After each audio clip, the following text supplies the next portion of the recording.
दिया जाएगा। बच्ची तुम तो धुआंधार करा रही हो कि भारतीय संविधान पर कलंक लगा रही हो। आगे आने वाला भारतीय इतिहास भविष्य में तुम्हें माफ नहीं करेगा।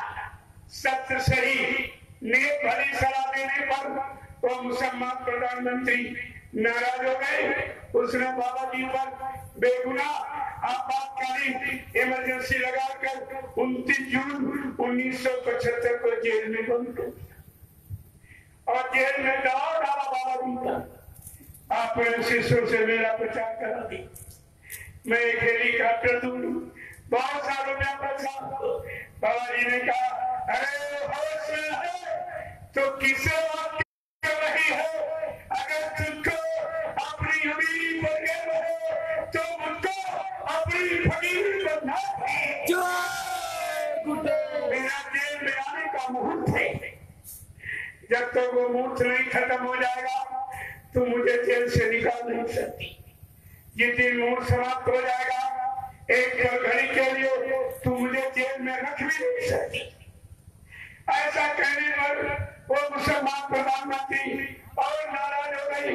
उसने बाबा जी को बेड़ी हथकड़ी पहना दिया और एक बीच में डंडा लगा दिया कि ना ये बैठ सके न लेट सके। जो सजा चोट कतली को दी जाती है आज समृद्ध महापुरुष को दी जा रही है। प्रेमियों प्रणाम कितना खतरनाक होगा। बाबा जी ने पहले कहा था जो हमसे टकराएगा वो चूर चूर हो जाएगा। जय गुरुदेव। प्रणाम क्या दिया वो मुसलमान प्रधानमंत्री ने बाबा जी को मार डालने के लिए एक कटघरे में बंद कर दिया। 6 महीने के लिए इनको भोजन पानी नहीं मिलेगा। हवा प्रकाश से बाबा मर जाएंगे। वो कटघरा मतलब यानी उत्तर प्रदेश के जिला जेलों में हेलीकॉप्टर के द्वारा रातों रात कभी जिले की जेल में, कभी जिले की जेल में, कभी उस जिले की जेल में। जब 6 महीने पूरे हो गए इन लोगों ने समझ लिया अब तो बाबा जी मर गए होंगे। तब वो कटघरा दिल्ली की तिहाड़ जेल में खोला गया।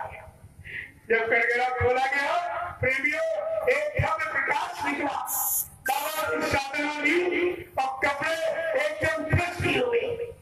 ये चमत्कार देखकर जेल के कर्मचारी घबरा गए। उन्होंने मुसलमान प्रधानमंत्री को सूचना भेजी कि बाबा जी मरे नहीं बल्कि ऐसा ऐसा चमत्कार हुआ। ये सुनकर वो मुसलमान प्रधानमंत्री इतनी घबरा गई वो अपने गुरु देवरा बाबा के पास गई और कहने लगी महाराज ये जय गुरुदेव नाम के महात्मा कौन है क्या है? देवरा बाबा ने कहा बच्ची उनको छेड़ना मत। वो युग पुरुष है, युग सच्चा है, युग दृष्टा है, असीम पुरुष है। अगर वो परम बंद करे तो विलय हो जाएगी। कहा महाराज हमने तुमको जेल में बंद किया, बेगुनाह जेल में बंद किया, उनको बेड़ी हथकड़ी पहनाई, मार डालने के लिए एक कटघरे में 6 महीने बंद कर दिया। देवरा बाबा ने कहा जा बच्ची माफी मांग ले, वो दयालु कृपालु माफ कर देगी। वो सत्यदेव से जीवों को दया करने, माफी देने, बुरे कर्मों को माफ कराने के लिए आए। जा माफी मांग ले। तो मुसलमान प्रधानमंत्री 1979 में मथुरा आश्रम माफी मांगने गई। चरणों पर सिर को रख दिया। 80 मिनट रोती रही मेरे गुनाह को माफ कर दीजिए, मैं बहुत अज्ञानी हूँ, मैं समझ नहीं पाई आपको। ये कह करके ये इतने दयालु कृपालु इन्होंने आशीर्वाद माफ भी कर दिया, आशीर्वाद दे दिया और दोबारा फिर प्रधानमंत्री बन गए। देखो प्रेमियों संतों का कैसा दबाव है, कैसी रूखी देख में आए जिसने जेल में बंद किया, बेड़ी हथकड़ी पहनाई, कटघरे में मार डालने के लिए 6 महीने बंद किया, उसको भी माफ कर दिया, आशीर्वाद दे दिया तो फिर तुम्हारे प्रधानमंत्री बन गए। यह सुनकर बाबा जी के साथ जितने लोग जुड़े थे हजारों लोग साथ छोड़ के भग गए। कहा मैंने पुलिस की लाठी खाई, गाली खाई, जेल में बंद रहे, इन्होंने आशीर्वाद दे दिया। अरे तुम्हें क्या मालूम संत महापुरुष किस रीति से कौन सा काम करेंगे, कैसे परिवर्तन करेंगे, ये उनकी योजना है। और जब आपसे आशीर्वाद लेकर यानी मुसलमान प्रधानमंत्री गई 11 शर्तें बाबा जी ने उससे कराई और सब पर हस्ताक्षर कर दिया। और जब प्रधानमंत्री को सब भूल गई। चलते वक्त बाबा जी ने यह भी कहा अगर महापुरुषों के वचनों के अनुसार नहीं काम करोगी तो उनका आशीर्वाद श्राप भी बन सकता है, आशीर्वाद श्राप भी बन सकता अगर जो आपने वादे किए पूरा नहीं करोगे। लिहाजा परिणाम क्या हुआ, उस मुसलमान का पूरा परिवार गोली का शिकार हुआ। अकाल मौत सब थ्योरी में आज भी पड़े हैं, चिल्ला रहे, एक रोटी का टुकड़ा देने वाला कोई नहीं है। ये है संतों से टकराने का ये फल है, सब आपको जानकारी रखनी चाहिए। अब इन्होंने टक्कर दी, देखो क्या होता है, क्या होता है इनको देखिए। अरे उसने कटघरे में बंद करके मारने का प्रयास और इन्होंने जीते जी मोदी का प्रचार सारे हिंदुस्तान में कर दिया, इनका क्या होगा और जो इनके साथ जुड़े उनका क्या होगा। अरे रावण मारा गया था, रावण ने गुनाह किया था, लेकिन उसके साथ जितने थे सब मारे गए थे। चोर का साथी चोर ही कहना था, जो सजा चोर को वो साथी को मिलती है। यह सब आपको ध्यान में रखना चाहिए। जब मैंने मीडिया से कहा कि मतलब जानी कि बाबा जी को जब जेल में बंद किया गया, उनके शरीर का बायोडाटा बना, शरीर की लंबाई 5 फुट 5 इंच, ये पुतला मात्र 3 फुट का, ये गुरु का शरीर नहीं है। आप लोग गए देखा होगा 6 फुट के ताबूत में आधा ताबूत खाली था। प्रश्न किया गया कि अब मरने के बाद शरीर सिकुड़ जाता है। अरे हड्डियां सिकुड़ जाती है, वजन मांस कम हो जाता है, लेकिन 6 फुट के बेड में आधा बेड खाली क्यों, ये प्रश्न था। आज तक उस प्रश्न को हल नहीं किया गया है। मैंने कहा 5 फुट 5 इंच की लंबाई और ये पुतला तो 3 फुट का है, ये बाबा जी का शरीर नहीं है। और कहा कि बाबा जी के बाएं नाक पर आंख के नीचे मोटा मस्सा, इस पुतले में दाहिनी नाक पर काला धब्बा है, ये गुरु का शरीर नहीं है। गुरु का नूरानी भव्य चेहरा जो विश्व में किसी से मिलता नहीं, ये बंदा जैसी खोपड़ी, ये गुरु की नहीं है। मैंने कहा सब लोग मथुरा आते जाते रहे हो, देखा होगा 4-5 लोग बाबा जी को उठा के मंच पर बैठाते थे। इतना भारी भरकम शरीर यानी 90 किलो का वजन, और इस पुतले को ये पृथ्वी ऐसे उठाया और लकड़ी को रख दिया। मैंने कहा गुरु का शरीर नहीं है। मैं भारत सरकार से अपील करके आया कि गुरु के मौत की सीबीआई जांच करा दी जाए। सीबीआई जांच करा दी जाए। मैं 28 मई 2012 को भारत सरकार से अपील करके आया, लेकिन कोई सुनवाई कार्रवाई भारत सरकार ने आज तक नहीं की। तो मैंने संकल्प ले लिया कि हिंदुस्तान के किसी प्रांत जिले शहर कस्बों गाँव में अगर मेरा सत्संगी प्रेमी रहता, मुझे बुलाएगा, मैं जरूर जाऊंगा। प्रेमियों में उसी दिन से कलकत्ता से लेकर आपका पूर्वी उत्तर प्रदेश एक जिले में मैंने 25-25 कार्यक्रम। ये वही कुशीनगर है जहाँ सर्वप्रथम 2013 की गुरु पूर्णिमा कुमरता में मनाई गई, जहाँ 5 लाख कर्मी इकट्ठा हुआ था। यहीं पर भंडारा भी प्रथम वर्ष का इसी कुशीनगर में हुआ। अरे ये भूमि कितनी पवित्र है, यानी हम मतलब गुरु के संदेश को देने वाली और जागरूकता का संदेश प्रसारित करने वाली यही कुशीनगर की भूमि है। यहीं से मैंने अभियान जारी किया था और आप भी आपके सामने देख लीजिए। तो आपको तो विचार करना चाहिए था। आप जिले में पूर्वांचल का कोई जिला जिसमें 25 27 का काम नहीं किया। इसके बाद देहरादून पंजाब, वहां से संदेश देता हुआ मैं मध्य प्रदेश छत्तीसगढ़, वहां से संदेश देता हुआ बिहार झारखंड, वहां से दिल्ली और दिल्ली से हिमाचल, हिमाचल से चंडीगढ़ मैं संदेश देता हुआ उत्तरांचल आ गया।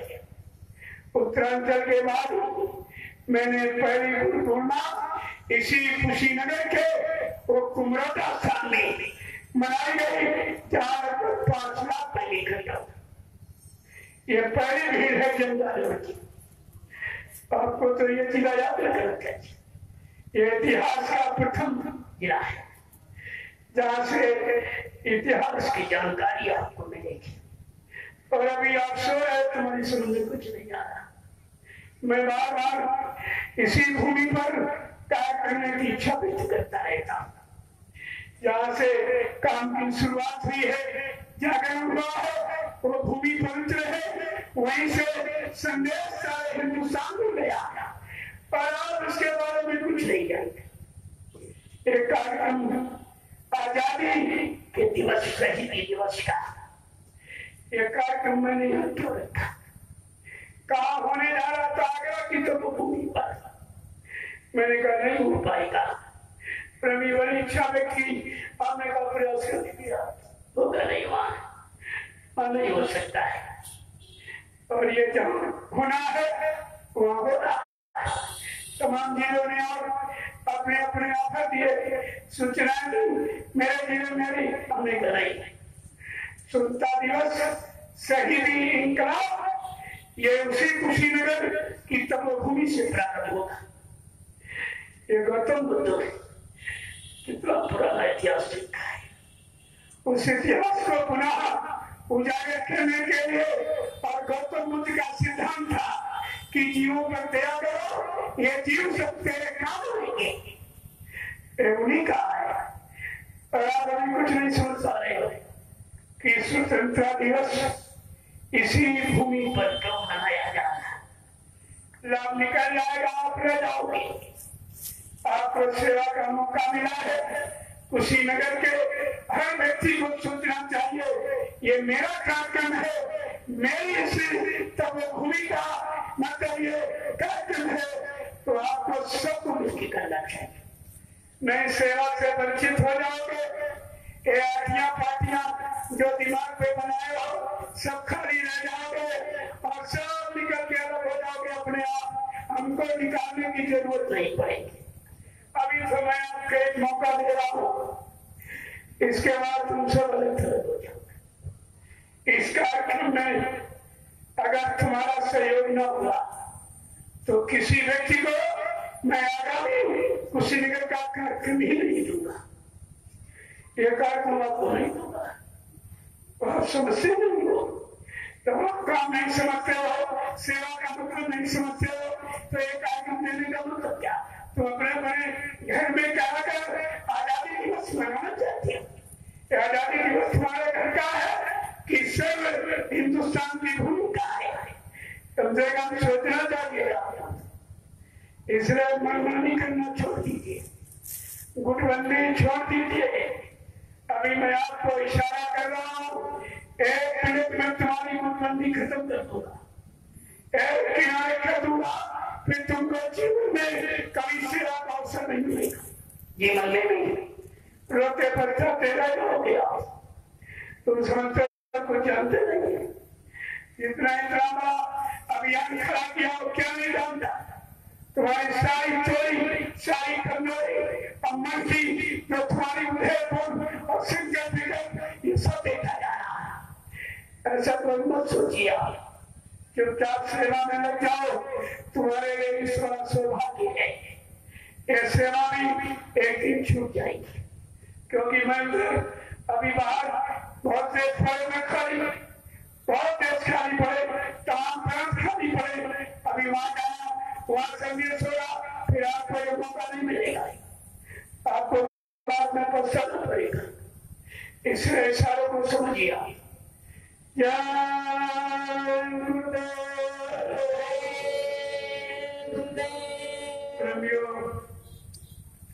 1989 एक तारीखें लिख लो, कोई नहीं बताएगा। एक तारीखें आपको बताएगा कोई नहीं।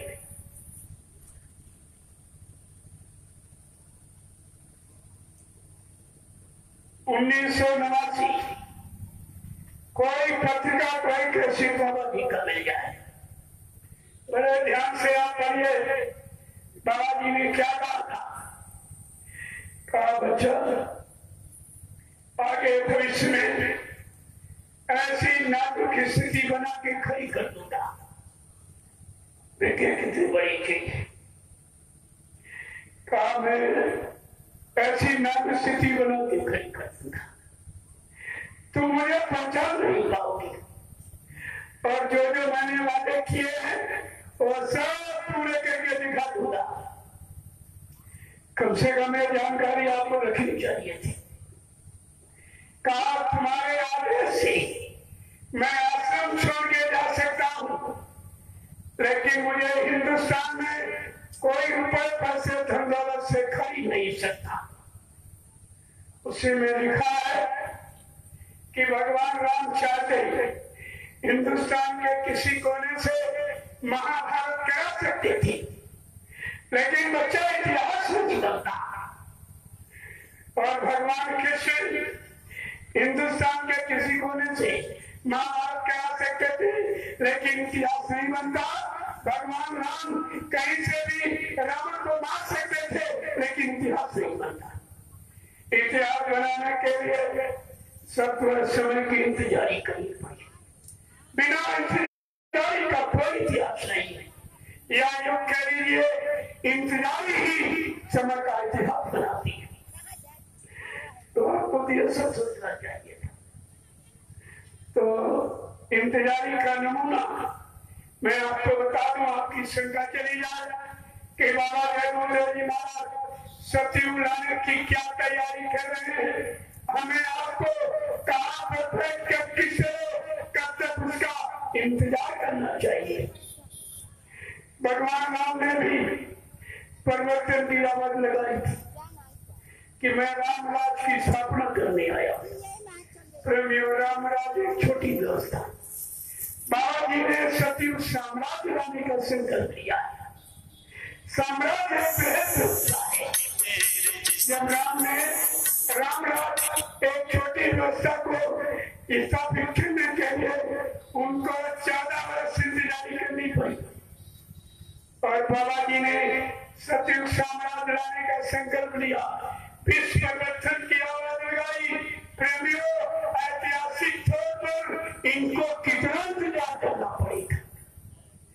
तो जरा राम के इंतजारी का नमूना बता दो। भगवान तो नहीं झूठ बोलेगा। भगवान राम ने अपने सगे माँ बाप को छोड़ दिया, अपनी प्यारी अयोध्या नगरी को छोड़ दिया, अपने धन महल खजानों को छोड़ दिया, अपनी रैयत प्रजा को छोड़ दिया, और सीधे वो जंगल चले गए। मर नहीं गए, जंगल चले गए। किसके लिए? इंतजारी के लिए। कितना दिनों के लिए? 14 वर्ष के लिए।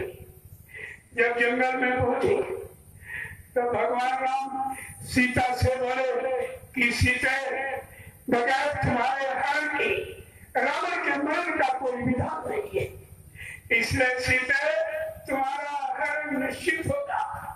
प्रेमियों, लीला जानबूझ के ठानी करें तुम्हारा हरण निश्चित होगा, लेकिन हरण होने के पहले तुम मेरे आदेश तुमको मान लो। सीता ने कहा भगवान क्या देश? भगवान राम ने क्या आदेश दिया?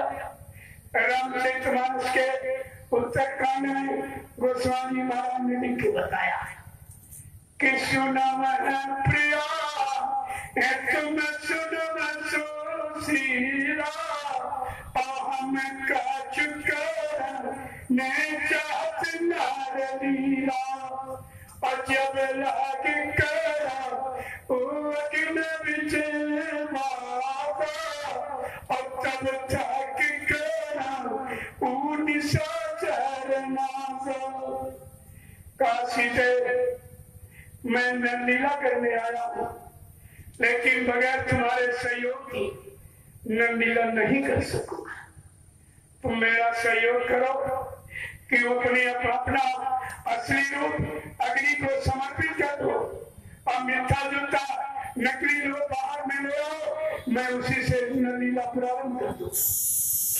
असली रूप सीता ने अग्नि को समर्पित कर दिया, मिथ्या जूता नकली रूप बाहर में ले आए, वही नकली रूप राम चुरा के ले गया, वहीं से भगवान राम ने अपनी नंदीला प्रारंभ कर दिया।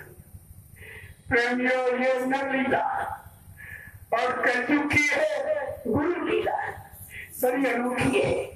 वो मार का हिस्सा की नंदीला और गुरु लीला है बचाने की, संघार की नहीं सुधार की है और सुधार की है। बड़ा अनोखा इतिहास है कि भगवान राम किसने परिवर्तन तो किया, लेकिन मार का हिंसा करके परिवर्तन किया। बाबा जी ने कहा, बच्चा मैं तुम्हारी वो पूजा करवा दूंगा जो राम कृष्ण की नहीं हुई। राम कृष्ण ने माँ का हिंसा खून खराबा करके देश में परिवर्तन किया था। मैं बच्चाई क्रांति के द्वारा देश दुनिया में परिवर्तन करके दिखा दूंगा और तुम्हारा वो इतिहास बना दूंगा जो राम कृष्ण का नहीं था। लेकिन मैं तुम्हारी पूजा कराऊंगा। अरे ताजोरा पहन के तपस्या तो कर लो, तपस्या तो कर लो, गुरु के वचनों को मान लो, उन पर चलकर अपने जीवन को यानी किताब को पवित्र बनाओ। मैं मौका दे रहा हूँ, मैं तुम्हारा वो इतिहास बनाऊंगा जो राम कृष्ण का नहीं था। कितना बड़ा इतिहास बनाने आए और तुम गुरु को मुर्दा कह रहे हो। मर के चले गए, मर के चले गए, फिर इतिहास कौन बनाएगा? ये भी पुरुष इतिहास कौन बनाएगा? आपको ऐसा जानकारी रखनी चाहिए थी, लेकिन कुछ आपने किए नहीं। प्रेमियों, लीला परीक्षा भी लेती है और कसौटी दोनों चीजें होती। जब मेघनाथ शक्तिवान मारा, लक्ष्मण मूर्छित हो गए, जमीन पर गिर गए, भगवान राम को मौका मिल गया, वो लीला करने लगे। क्या करने लगे? एक पेड़ के नीचे बैठ कर रोने। ये लीला देखकर कोल भी मतलब शंका में आ गई। अंदर अंदर वो सब सोच रहे हैं, अरे भगवान नहीं धोखा हो गया, ये खुद ही रो रहा है, हमारी क्या मदद करेगा? एक छोटी सी लीला में सब शंका में आ गए। जितने कोल भी मंदिर भगवान राम के साथियों ने सब साथ छोड़ के बदले गए, सब साथ छोड़ के बदले। लेकिन हनुमान डाली पर बैठा। बगने वालों ने कहा, हनुमान सब चले गए, तुम अभी बैठे हो। कहा, भाई मैं उनका सेवक हूँ, मैं उनका भक्त हूँ, मैं मुरीद फॉलोअर हूँ। सेवक भक्त का मतलब अपने इष्ट गुरु के आदेश का पालन करना और अग्रिम आदेश का इंतजार करना, यह इसको कहते गुरु भक्त सेवा। इसीलिए लिखा गया है, सेवक वही जो करे सेवकाई। सच्चा सेवक कौन है? सच्चा गुरु भक्त कौन? जो अपने गुरु के आदेश हुक्म का पालन करे, एक ही वचन को सिर माथे रखकर और अपने जीवन को चलाए, कहा गुरु सेवक कहलाता। तभी तो लिखे बताया गया, सेवक वही जो करे सेवकाई। सेवक का कार्य केवल सेवा, केवल आदेश पालन ही सेवक का कार्य। तुम्हारे यहाँ कोई सेवक था? अरे गुरु सेवक कोई दिख रहा, कोई गुरु बन गया, कोई गुरु की गति पर बैठ गया, कोई सेवक नहीं, कोई भक्त नहीं। मतलब देखिए तो आप किस तरह का इंसान, आपको सब विचार करना चाहिए। सेवक वही जो करे सेवकाई, नहीं तो आई करनी जो करे लड़ाई। अरे माने दुश्मन की करनी करके लड़ाई करो, यानी वचन प्रयोग करे। ये दोनों लीलाओं के सामने, भक्त और भक्त यानी दोनों लीलाओं के सामने देखिए आप। सेवक किसे कहते हैं, भक्त किसे? ये सब जानकारी आपको तो विचार करना चाहिए।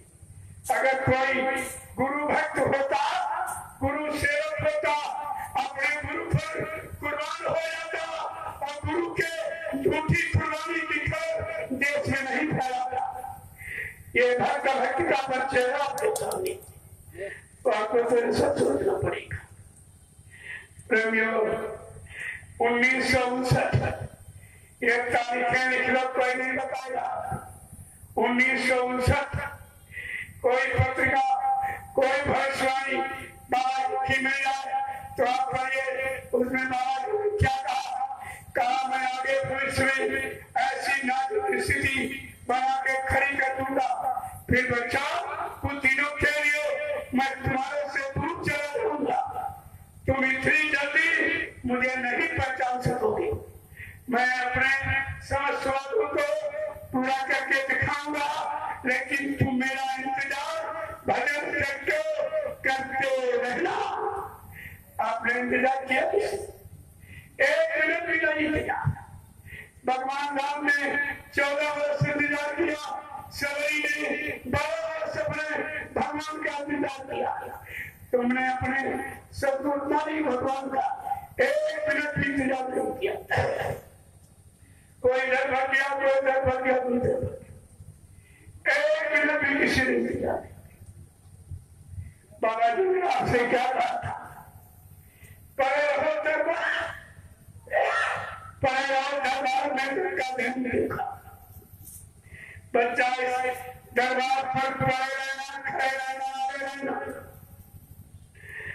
और न तुम पड़े रहो न खड़े रहो, सब के सब खड़े। गुरु के वचनों को किसी ने नहीं माना, गुरु आदेश किसी समझ में आया ही नहीं। जब आदेश नहीं मानोगे, वचन नहीं मानोगे, तो दया कैसे पाएंगे आप? कैसे आपको दया मिलेगी? और बिना दया के तुम्हारी कोई समाधि नहीं आ कर सकता, वो दया ही समाधि करती रहती। आपने सब बुला दिया, कुछ नहीं आता। प्रेमियों, बाबा जी ने कहा कि भगवान राम को त्रेता के परिवर्तन में कहा, बच्चा 18 महीना लग गया। भगवान कृष्ण को द्वापर के परिवर्तन में 18 दिन लगे, लेकिन बच्चा कलयुग के परिवर्तन में हमको 18 मिनट भी नहीं लगेंगे। 18 मिनट भी नहीं लगेगी। अब आप सोचिए, कलयुग सबसे ज्यादा खराब, हर पाप की जरान काम की सीमा टूट चुकी, महंगाई, गरीबी, बेरोजगारी, टैक्सों की भरमार की सीमा टूट गई, कतलेआम, सारी सीमाएं टूट गई। लेकिन सम्राट मालिक क्या कह रहा, मुझे कलयुग की गंदगी हटाने में 18 मिनट भी नहीं लगेंगे। बच्चा, मेरे पास योजना है और भूमिका गुस्सा है, लेकिन तुम्हारी समझ कुछ नहीं आया। ये भी नहीं समझ पाया मेरा गुरु कितना महान, कितना बड़ा सर्वशक्तिमान, जो कलयुग की संपूर्ण गंदगी को हटाने के लिए चैलेंज कर रहा कि मुझको 18 मिनट भी नहीं लगेंगे। आपकी समझ में कुछ नहीं आएगा। अगर ये जानकारी कर लेते तो दया से और स्वयं से आप वंचित हो जाती। इसको विचार करना चाहिए आप प्रेमियों। 18 अंक बड़ा खतरनाक अंक, 18 महीना देता था, 18 दिन द्वापर के, 18 मई कलयुग की। ये देखिए आप, ये प्रवर्तन की लीला काम के और विनाशकारी लीला काम के गुरु की। बाबा जी ने अपनी लीला का वही अंक रखा जो त्रेता द्वापर की लीला था, ताकि मेरे प्रेमियों को मेरी लीला समझने में कोई शंका, संदेह, भूल भ्रम पैदा न हो। इसलिए बाबा जी ने अपनी लीला का घुमा के वही अंक रखा 18 मई। लेकिन तुम्हारी समझ में कुछ नहीं आया। उस लीला का भी 6 वर्ष पूरा हो चुका। आपकी समझ में आ कुछ? मैं लगातार संदेश दे रहा हूं, विनाशकारी लीला 18 मई के बारे में पूरी जानकारी सारे हिंदुस्तान में घूम घूम कर मैंने 6 वर्ष में एक दिन भी विश्राम नहीं दिया। बराबर अंदर ये अभियान जारी रखा और जब तक 2018 खत्म नहीं हो जाएगा ये अभियान बराबर जारी रहेगा। आपको 18 अंक से सुरक्षित रखने के लिए बचाने के लिए ये अभियान जारी किया गया है और जब तक 2018 समाप्त नहीं हो जाएगा ये अभियान जारी ही रहेगा। अब आपको सोचना चाहिए, अपना बचाव, अपनी रक्षा सुरक्षा हिफाजत के बारे में आपको जानकारी रखनी चाहिए। ये राम आपको कहां से मिलेगा? इसलिए एक वचन को सावधानी से सुनिए। अगर अपनी बात भूले फिर ये काम आपको छोड़ेगा नहीं। कोई बचाने वाला नहीं है। पहले इशारा आपसे किया गया था, बच रहा का देंगे, कोई न बचने पाएगा। बाबा जी ने कहा कलयुग ने अपनी जाने का बिल्कुल बचा दिया। अब ये जाने की पूर्ण तैयारी में है। जब तक कलयुग जाएगा नहीं सचिव आएगा। अरे गंदगी में सचिव नहीं आएगा। सचिव का आह्वान है लेकिन तैयारी होनी चाहिए। किसी को आह्वान करके बुलाते हो, तैयारी करते हो, स्वागत के लिए आप कितनी बड़ी व्यवस्था करते हो। जो ऐसा महान सचिव सबके लाभ, सबके कल्याण, सबके हित, सबको न्याय सुरक्षा रोजी रोटी देने वाला होगा और सबकी जीवन को जगाने का समय होगा। रामचरितमानस में लिखा है सचिव ज्योति सब